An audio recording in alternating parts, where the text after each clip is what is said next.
Welcome to Get a Word In, a podcast about content marketing. I'm your host, Adam Walker. I'm passionate about sharing stories and knowledge through content, especially in the form of podcasting. In fact, I co-founded Edgewise.media, a podcast-first marketing content agency. On this show, I interview content marketers at some of the top companies in the world and discover what's working for them, what isn't, and most importantly, what's next. So stay tuned and get ready for some great content about content marketing.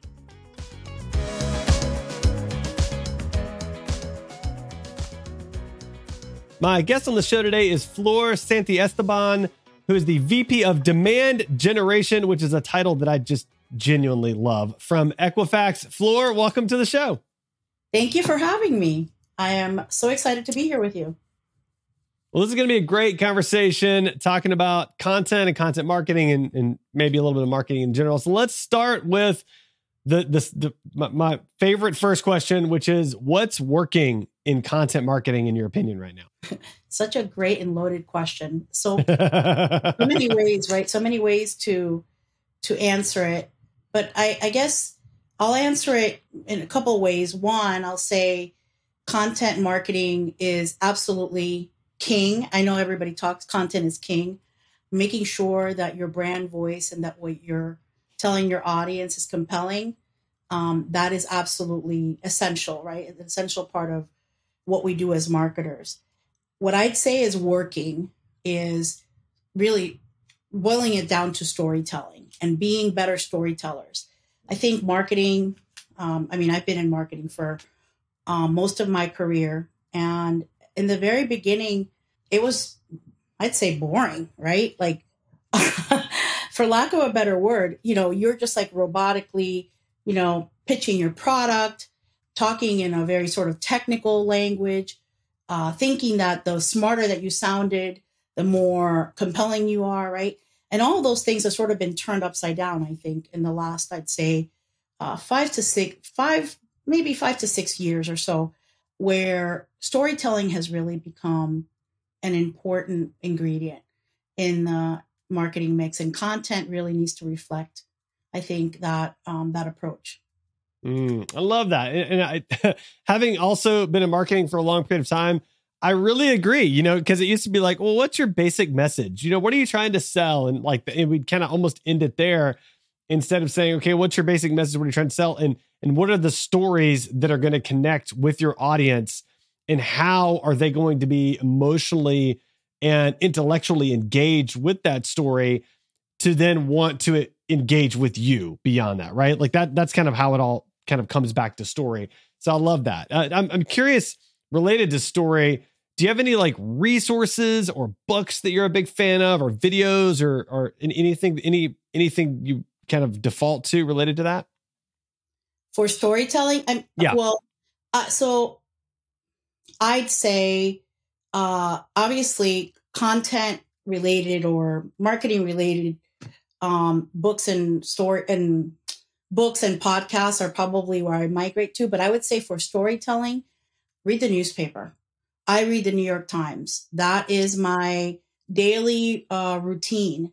And if you really want to be a compelling storyteller, read the paper and read words on a page to understand, effective communication. I studied journalism. Maybe I'm partial to the newspaper.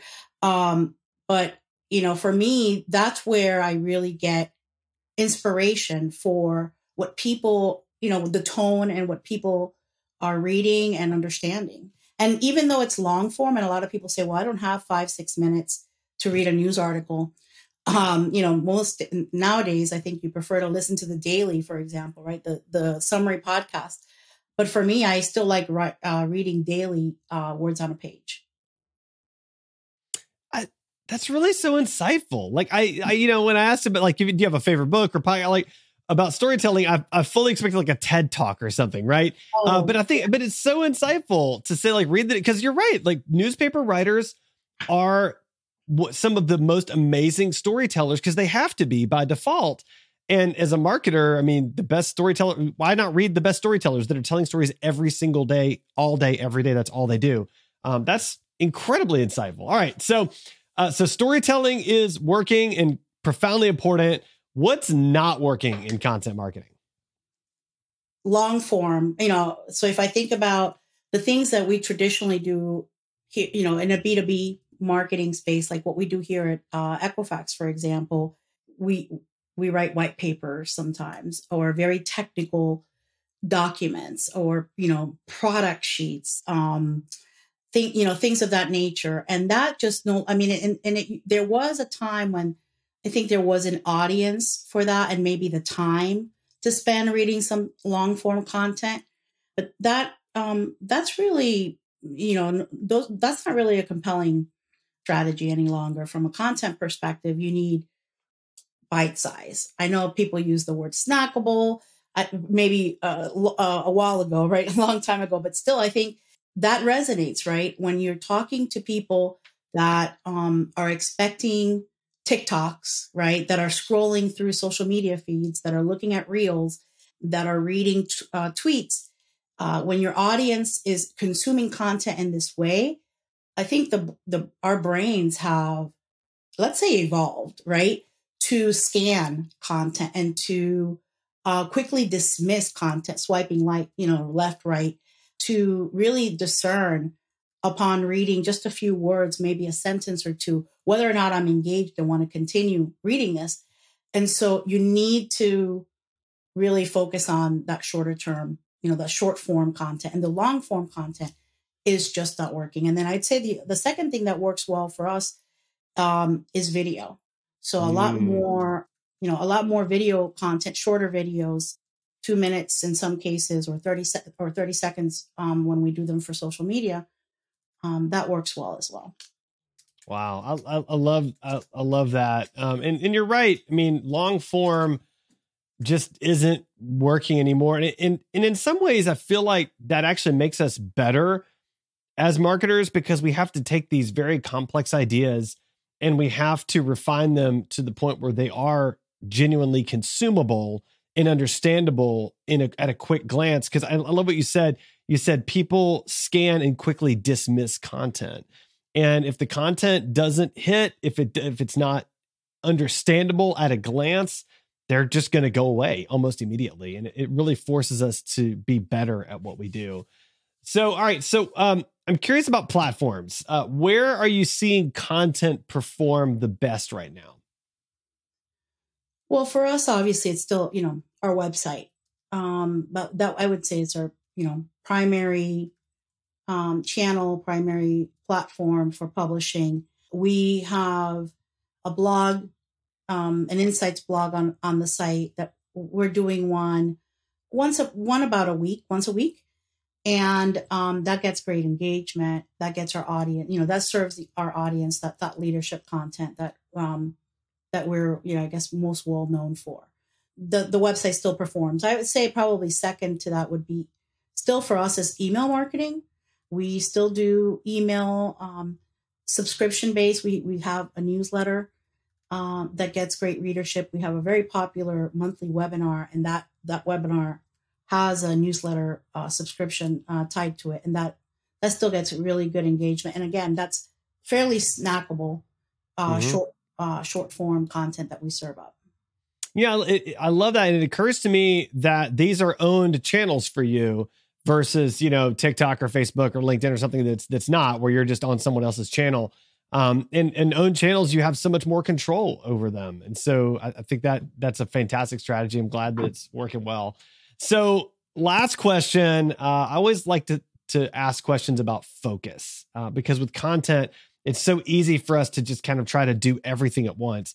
So if you had to focus in one area or on one thing for the next year to get the most bang for your buck related to content, what would that one thing be? I mean, I want to go back to my first answer on what's working. If we're thinking storytelling, our thought leadership content that really tells a story currently around, the economy and what's happening, what the macroeconomic conditions are, what's happening, and how to help our customers and our audience navigate and really, thrive in what could be a recession. that's really where our sweet spot is, where our audience, where we get the greatest engagement. And I'd say, that's what we're doubling down on going into next year. I love that. Thought leadership that tells a story. That's so good. Okay. Well, Flor, let me summarize our conversation so far for our listeners. And then I want to find out if you have any last things you'd like to add or correct if I get something wrong. So for related to content marketing, what's working? You said, obviously content marketing is king. That's why I'm doing this podcast. Making sure your brand voice is compelling is essential.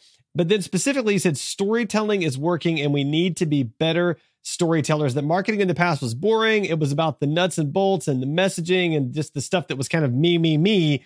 Whereas storytelling becomes more engaging and is more compelling and therefore gets better results. You also said to be a better storyteller, read the newspaper, which is so smart. I love. I'm going to really seriously consider that in the near future. That's so intelligent, so great. For what's not working, you said long form content like technical white papers, product sheets, things like that. There used to be an audience for that, but people have sort of moved past that now. That most content needs to be bite-sized, snackable content. People are expecting TikToks, something they can scan and dismiss quickly, which I think that's probably one of the best quotes from this conversation, where you said people want content they can scan and dismiss quickly, which I think is profound. And the video is working well for you right now. Shorter video, 2 minutes to 30-second video is working really well. For where content is performing, what channels it's performing, you said your website is the primary channel. You're blogging once a week. You're seeing great engagement on the blog. And then you also have an email marketing list that is second to that with a good subscription-based newsletter. And that you have monthly webinars that are also tied to newsletters that are working out really well. And if you could focus on one thing, what would that one thing be? You said thought leadership content that tells a story and creates a conversation around the economy is the one thing you'd work on. And I think that's real smart based on this conversation. So did I miss anything? And is there anything you'd like to add to that? Oh, that was a fantastic summary. The only thing, kind of rounding out the conversation that I'd say is, as marketers, I think sometimes we forget that our audience doesn't care what we put out. We spend a lot of time and money sometimes putting it out, but our audience doesn't necessarily care. So treat every piece of content as you would like a first date, where you really want to make the best impression and really woo your audience, right? Romance them with your stories, and don't be afraid to really lean into that side of it. Instead of sounding so robotic, don't be afraid to lean into the storytelling and the emotional side and appeal to that. I think your audience will reward you for that. That is fantastic advice. Wow. This is so good. There's so many great bite-sized pieces of content in this conversation. So I love it. That was great and so perfect. Flor, this is great. I'm absolutely going to invite you back on the show very soon. But thank you for taking the time to share your thoughts with us today. Thank you, Adam. It was a pleasure to be here. Thanks for listening to Get a Word In, brought to you by Edgewise.media, a podcast-first marketing content agency. To learn more about Edgewise, visit www.edgewise.media. I'm your host, Adam Walker. To connect with me, check out my blog at adamjwalker.com. Thanks for listening, and make sure to subscribe now so you don't miss our next great conversation about content marketing.